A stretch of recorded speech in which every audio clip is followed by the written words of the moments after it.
രാവിലെ മക്കളെ സ്കൂളിലേക്കും ഹസ്ബൻഡിനെ ജോലിക്കും ഒക്കെ വിട്ട ശേഷം നമ്മളെ വീട്ടമ്മമാർ നമ്മുടെ ആയിട്ടുള്ള കൊച്ചു കൊച്ചു പണികളിലൊക്കെ നിൽക്കുമല്ലേ. അപ്പോൾ അതിനിടയ്ക്ക് ബ്രേക്ക്ഫാസ്റ്റ് കഴിക്കാൻ മറക്കരുത് കേട്ടോ.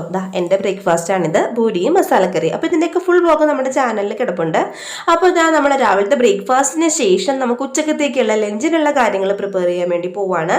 അപ്പോൾ അതിന് വേണ്ടിയിട്ട് നമുക്ക് കുഞ്ഞു അയില കിട്ടിയിട്ടുണ്ട്. അത്രയ്ക്ക് നല്ല ഫ്രഷ് അയിലയല്ല, ഇച്ചിരി ഉടവുണ്ട് കേട്ടോ. അപ്പോൾ ഞാൻ കറി വെച്ചിൽ നമുക്കത് വറുത്ത് നല്ല റെഡിയാക്കി എടുക്കാം. അപ്പോൾ കുറച്ച് മഞ്ഞളും മുളകും ഉപ്പും ഒക്കെ ചേർത്ത് ഫേഷ്യൽ ചെയ്തിട്ട് അവനങ്ങ് ഫ്രിഡ്ജിലേക്ക് വെച്ചോളൂ. നമുക്ക് വൈകുന്നേരം ആകുമ്പോൾ എണ്ണയിൽ അങ്ങോട്ട് പൊരിച്ചെടുക്കാം. അതുപോലെ തന്നെ നമുക്ക് അതിൻ്റെ കൂടെ കോമ്പിനേഷനായിട്ട് മോരുചാറാണ്. വെള്ളിരിക്കയാണിട്ട് മോരുചാറ് വെക്കണത്.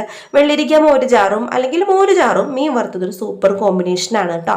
അപ്പോൾ ഇതിൻ്റെയൊക്കെ ഫുൾ വ്ലോഗ് നമ്മുടെ ചാനലിൽ ഡേ ഇൻ മൈ ലൈഫായിട്ട് കിടപ്പുണ്ട്.